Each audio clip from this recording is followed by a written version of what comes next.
What is going on, everybody? James Hancock here, and back to review episode 8 of season 4 of Succession, an episode called America Decides, or spoiler warning, ATN decides, and/or Roman decides. But this episode was written by series showrunner Jesse Armstrong and directed by Andrei Perec, if I'm saying his name correctly.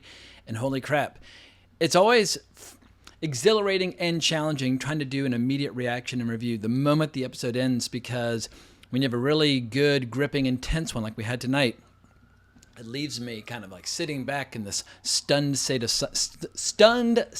silence, and I have to kind of like, woohoo! All right, let's talk, let's review this fucker.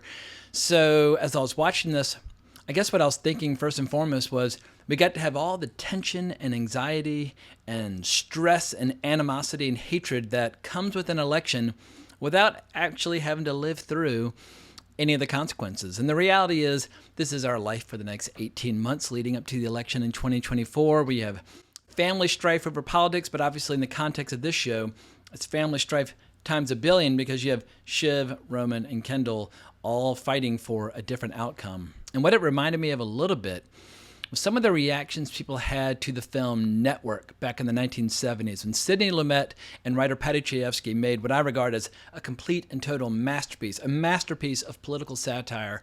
A lot of people kind of rejected it at the time, thinking that it was too over the top, and then of course it turned out to be one of the most eerily prophetic satires ever made about politics and media and news. And I feel like I don't want to get out ahead of myself because we still have 2 episodes to go, but it wouldn't surprise me if people start talking about Succession in the same way in the years to come, where they might say, oh, it's too over the top and it was too many F-bombs and it was just too crazy and hyperbolic. But name me a show or a movie that does a better job of reflecting our media landscape and our political landscape right now, because I can't think of one. So as always, I'm looking forward to hearing what everybody has to say about this particular episode. There was one great comment last week, which I want to call out, where Mike Zarka predicted that Greg will end up firing Tom, which I feel could be the final irony if that got to be like Greg's final scene before the end of the season. And obviously, we don't know if that's a spoiler or not, because we have no way of knowing. But it was interesting seeing a little bit of tension between Greg and Tom early on in the episode, where he says that he wants only Greg gregging for him that night, because somebody had the audacity to bring Tom sushi from a bodega. And I've eaten sushi from a bodega millions of times. It is just fine. But obviously, if you're a total snob about sushi, then it just tastes like complete and total cardboard.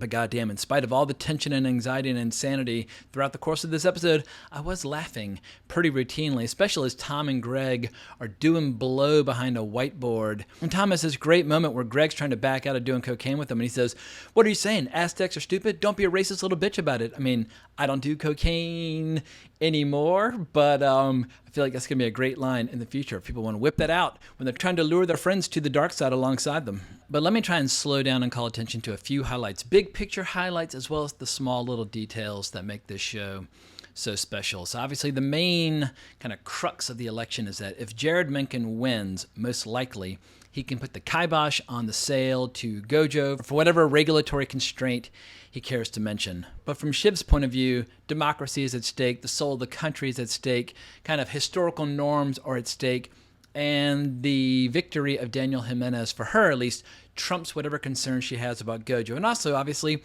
she's working side deals with Lucas Matson. So in spite of all of her protestations about the soul of the country and election integrity, in the end, she stands to benefit in a massive way if Daniel Jimenez were to win the election. But holy shit, the character Shiv had a really tough time this episode. And sometimes, but not always, I find myself inner corner really rooting for her. I basically root for whichever characters entertain me the most in any given episode. But I just have a little bit of an unapologetic crush on Sarah Snook. So naturally, I'm going to be rooting for Shiv from time to time. But she's in this horrible situation where she's fighting with Tom, all while she's having this horrible fight with Roman. And obviously, she and Roman are diametrically opposed politically. I mean, as far as Roman's concerned, they're just creating good television. But, you know, the character Shiv, she really feels deeply and passionately about these issues. But throughout the episode, people are constantly accusing her of being hysterical or emotional. And at one point, when she takes Tom aside as he's juggling 3 phones and he's basically just losing his mind with all the crap that he has to do, But they have yet another kind of hateful confrontation. Not as hateful as the one in the previous episode, but Tom accuses her of not actually being mourning over the death of her father, that she actually hated her father, and that basically she's trying to lure him over to her side so that he won't mention her affiliation with Lukas Matsson. And then he goes so far as to accuse her of actually playing a role in killing her father, whereupon she tells him that she's pregnant, but rather than getting an embrace or that's great or I've always wanted to be a father, instead he just says, is that a new position or a tactic? I mean, holy crap, that relationship is dead. And her relationship with her brothers might be dead as well. I mean, Roman is just goading her and taunting her throughout the entire episode, saying things like, if my team wins, they're going to shoot your team. And he's saying it in jest, but obviously, no matter where you fall in the political spectrum, left, right, or center, or any shade of gray in between all those options, we live in times of hate and strife and intolerance for anybody whose views differ from our own. And I feel like this episode perfectly captured that, because with all this crap going on, suddenly there's this giant fire in Milwaukee, Wisconsin, where the facility designed to store all the absentee ballots for that state, all those absentee ballots are lost in the fire and in the chaos. And at first, ATN's not covering it at all, and then people are claiming it was an electrical failure, and then people will start grudgingly acknowledge it was probably some sort of paramilitary group. And of course, Roman's blaming it on the opposition, and Shiv saying, no, absolutely, these are Menken's people. And while Shiv fervently believes that those absentee ballots would lean towards Jimenez and probably would win him that state and thereby win him the election, there's room for doubt, at least in Roman's eyes, and Roman starts pushing hard to call the state. And they start cooking up all this new language and all these new graphics in, like pending call and all this nonsense, basically saying like they're calling it without officially calling it. However, because they do the pending call, when it gets to the end of the evening and Arizona ends up going red, well, then Roman's ready to declare mission accomplished.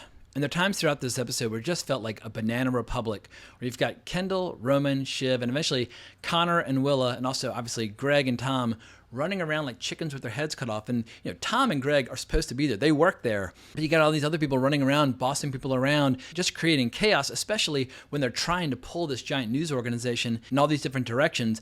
And Kendall genuinely and sincerely appears to be on the fence. He's doing some real soul searching. He's feeling the effects of the war for the soul of the country. His children are being threatened at school. At one point, his ex-wife calls him and says they're being followed by an SUV. As it turns out, it's one of Kendall's cars that's following her just for her own protection. He knows things are getting way overheated and that the potential for violence is absolutely there. And there's a very brief shining moment about 2/3 of the way through the episode where it appears as if Kendall might have an ounce of integrity, or at least an ounce more integrity than his brother. I mean, Roman, holy shit, you want to talk about bearing your soul for the public to see. I mean, Kieran Culkin, he just leaned all the way in on that character. I mean, if anything, Kieran Culkin almost plays that character too well. But the real deciding factor is when Kendall learns that Shiv has been bullshitting him just a tad. I mean, this was a brilliant feat of filmmaking where Kendall asked Shiv to call her ex-boyfriend Nate to see if or to what extent Jimenez would be willing to play ball in blocking the Gojo deal. She goes out of the room, and through the glass, she's faking a call. She's not on the phone with anybody, and she's kind of nodding at Kendall and giving him the thumbs up. So Kendall thinks that more or less she's still trying to kind of work things to his advantage. But as Kendall's about to join Shiv and Roman in a meeting, Greg pulls Kendall aside and through the glass, as he's looking out the side of his eye at Shiv, tells Kendall that he is aware that Lukas Matsson and Shiv have a side deal going on because Greg went out the previous evening with all the Swedes and they were raising hell. And according to Greg, they were drinking cocktails that aren't even really cocktails, but he heard some information that basically Shiv has threatened to have him killed if he were to share it. I mean, at one point she says, do you find me attractive? And he's like, oh, and he's kind of getting all wishy-washy. And she's like, if you try to fuck me, I will have you killed. I will pull your organs out your ass. And the way she says it, you believe it, but Greg has clearly chosen which side he wants to be on in this struggle. And at that point, you really get to see who Kendall is as a person when he and Roman are facing down Shiv. And as she started kind of angrily stuttering her way through a defense of her position, what Roman reminded me of was his father, Logan. I don't know if y'all remember this, but toward the end of season 3, actually the last episode of season 3, when Shiv is confronting her father, he does this thing where he'll kind of like imitate the way she's speaking as she's speaking, basically the same way like children would argue.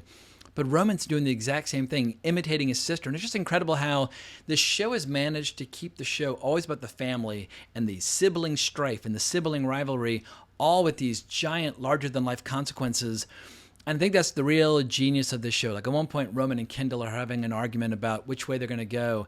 And it all boils down to the fact that Roman still feels bitter about the fact that when they were kids, when they were debating whether or not to have steak or chicken, they would always get chicken because that's what Kendall wanted.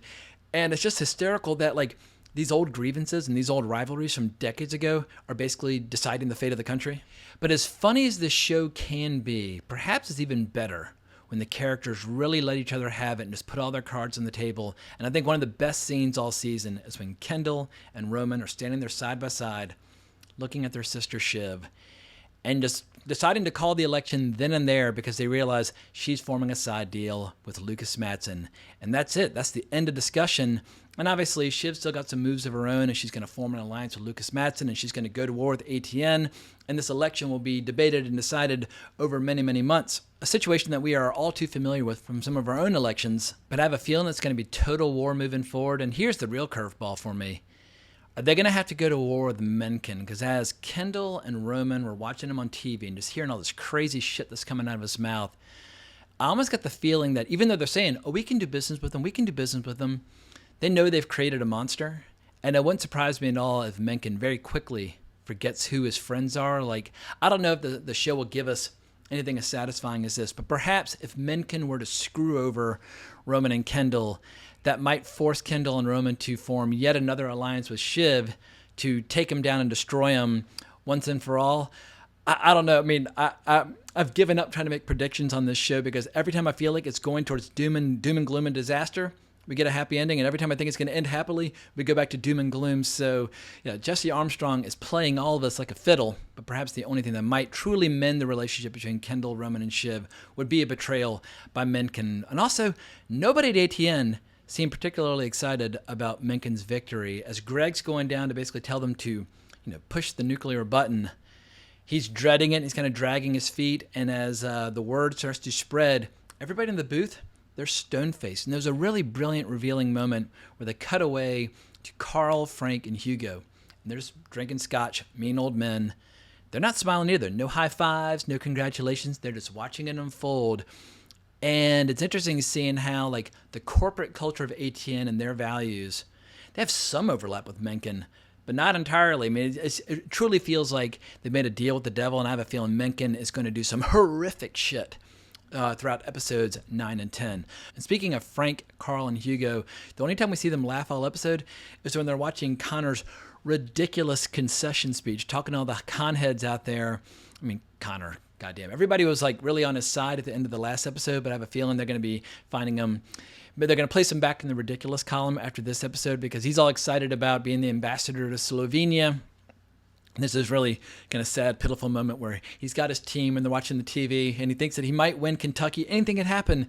Then they call for Mencken and he just turns the TV off. Connor, sadly, I don't think he carried a single state. But he did have one really funny line in the episode when they're watching the election. He says, it just makes an election so much more interesting when you're in it. What it reminded me of is when people are watching like a soccer game that they're not invested in, but they become emotionally invested if they bet money on. Like, oh, like a game's so much more exciting if you place some money on it. That's how normal people behave, but obviously when you're a billionaire, and you spend hundreds of millions of dollars trying to put your name out there, that is his equivalent of betting like $20 on a soccer game. And speaking of great lines, there was one good line that was kind of borderline plagiarism, but also a clever homage to Brian De Palma's Scarface, the remake of Howard Hawks' Scarface from the early 30s. But in that movie, Tony Montana famously said, this country's just like one big pussy waiting to get fucked. Well, they took that and added to it when Roman says, Dad's dead and the country's a big pussy waiting to get fucked. So anyone out there who's not seen Scarface from the early 80s, directed by Brian De Palma, starring Al Pacino, I strongly recommend you go do so because you will get a lot of lines just like that. Screenplay by Oliver Stone, by the way. And one final detail I want to call attention to, it was interesting seeing Kendall admit a rare moment of vulnerability, but he admitted to Shiv that he feels a little threatened by the fact that Roman and Mencken are so close. Because if people remember from season 3, Roman played a huge role in Logan's decision to back Mencken, basically make him ATN's guy in the election. And Shiv had all of her objections then that she still has at this point in season 4.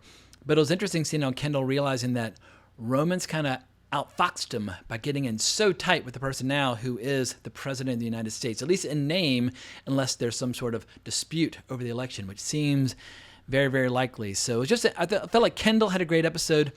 Shiv dramatically had a great episode, but obviously she didn't seem to get any real wins or victories. Roman had the best episode of all in terms of big wins.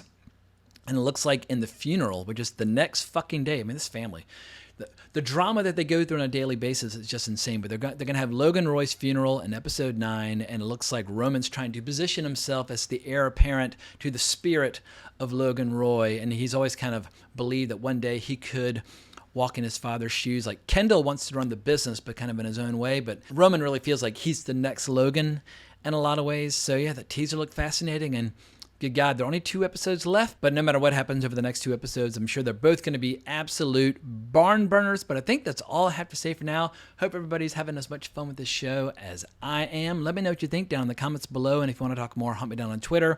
And please remember to hit that notification bell to be notified about future content on this channel. If you're an HBO fan, I'm definitely going to be checking out The Idol when it starts in June. That show looks absolutely bananas. But once again, hope everyone has a great week. Thank you so much for watching, but more importantly, as always, onwards and upwards.